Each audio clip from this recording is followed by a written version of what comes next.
All right. Hey, guys. Hey, everybody. Welcome back. Welcome back. I've got some good news. I did not eat all the candy, and so we still have a little left. A little bit.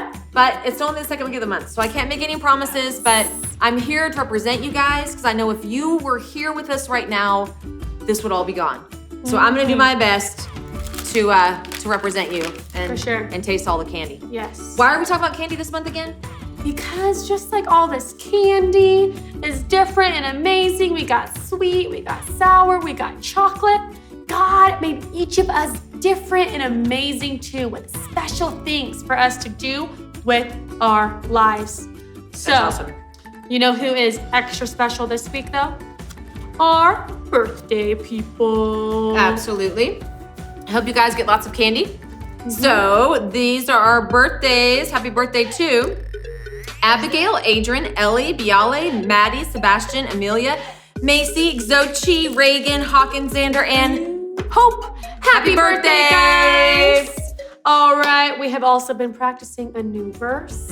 We talked about how it's from the book of Psalms, a whole book just of prayers and praises to God. So maybe this week when you're praying, you can just thank God for how he made you, just like what the writer is doing in our memory verse. So we are going to do the motions and you guys are gonna follow along down there at the bottom of your screen. Here. And you need to be saying the words that go along with these motions.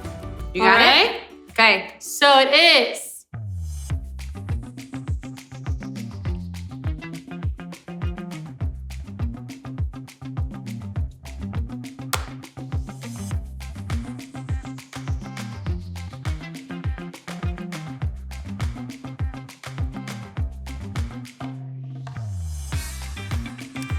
Nice job, Good job. you guys. Good job, guys. All right. That's amazing. This week, What are we talking about? we are Let me talking guess, wait. Candy. candy. Yes. So, definitely part of it. We are talking about how God can change our minds, can change the way that we see ourselves. So we're playing a little game that might change the way you see some different types of candies. What do we You guys have ready? to do in this game?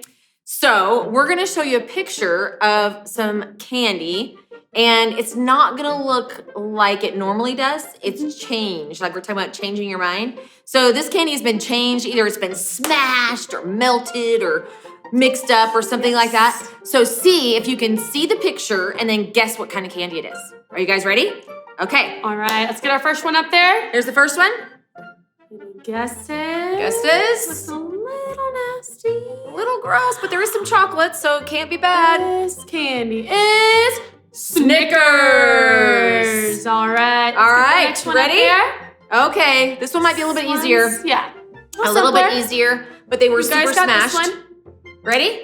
It Is is Skittles. All right, let's get that But this next next one up one, there. This is kind of weird looking. Oh, Does not look like it normally melty. looks. A little Yeah. melty. Not sure if I'd want to eat that particular version of it. But I like to eat the regular version Right, of it is Reese's. Reese's. All right. All right, our next one. I'll give you a little hint. This one's It is, looks like these little guys stay out in the sun too long. Yep. That one is Sour Patch Kids. That is my favorite candy. Anybody? If anybody You want to is bring thinking some about candy bringing me to Miss candy, Lauren? Sour Patch Kids. Go with that one. I personally prefer the Sour Patch watermelon. The watermelon Oh, yeah. sizes, those are my favorite. For Okay. And this last one, this one's a little bit easier. I don't know. It's not as popular of a candy type. I will say that. So you might not even know what it is. But take a guess. It is. You got it. Butterfinger. Nice, guys. All right. So let's jump into our Bible story, see how God can change the way we see ourselves. That's right. Check it out.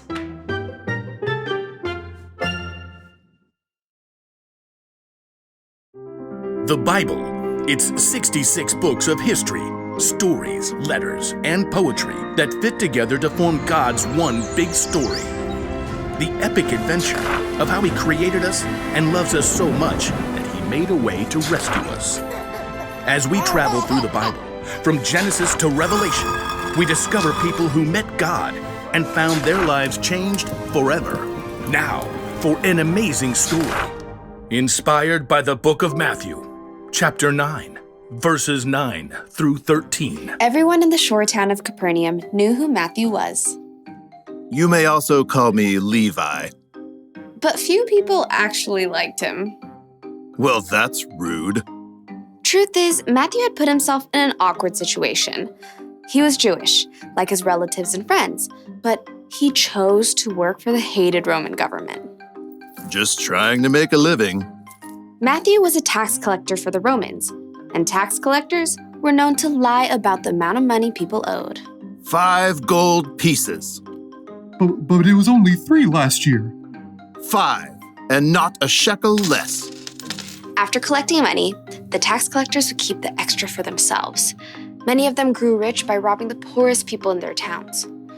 In fact, tax collectors and sinners were considered to be the same thing.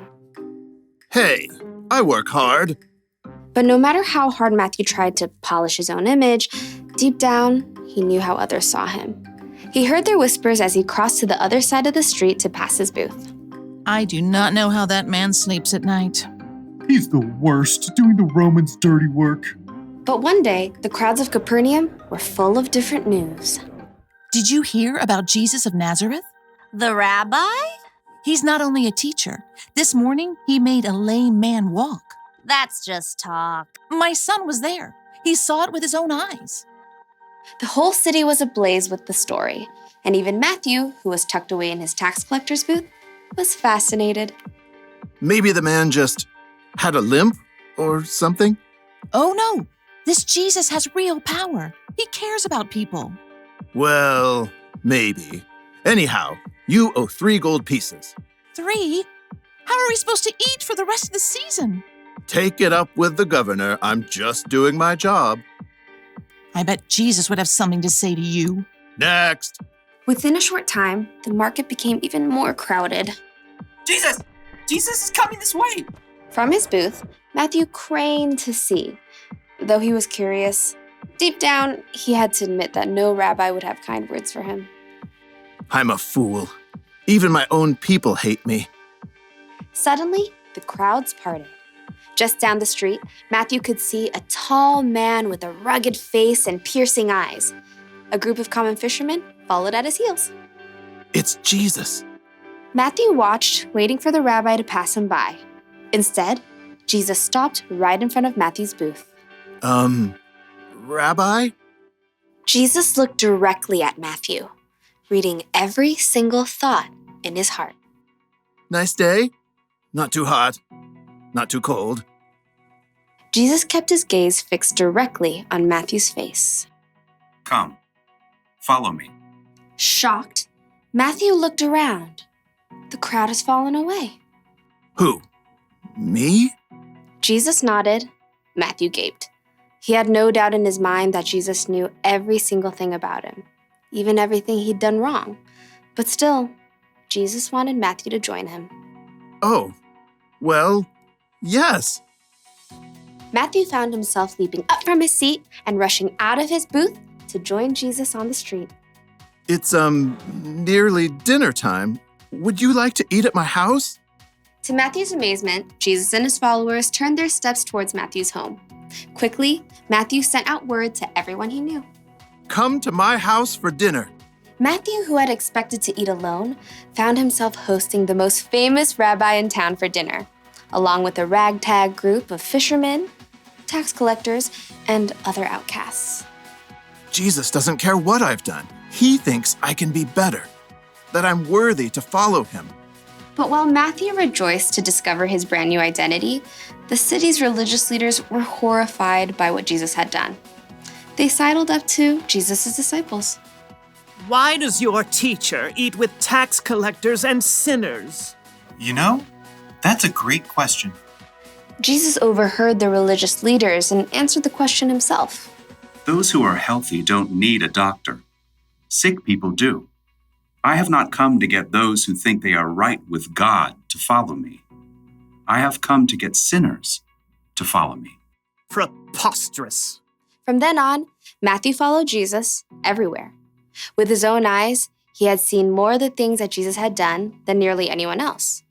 Near the end of his life, he wrote down all the stories he had witnessed and gathered so that others too could know Jesus. Hey guys, do you see how God can change our minds? And we have a part in that too, because we have to really control our thoughts and focus our minds on God and on what is true and what He says about us, right?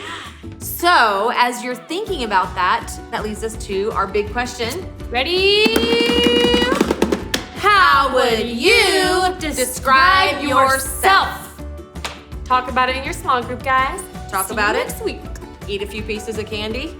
See you next week.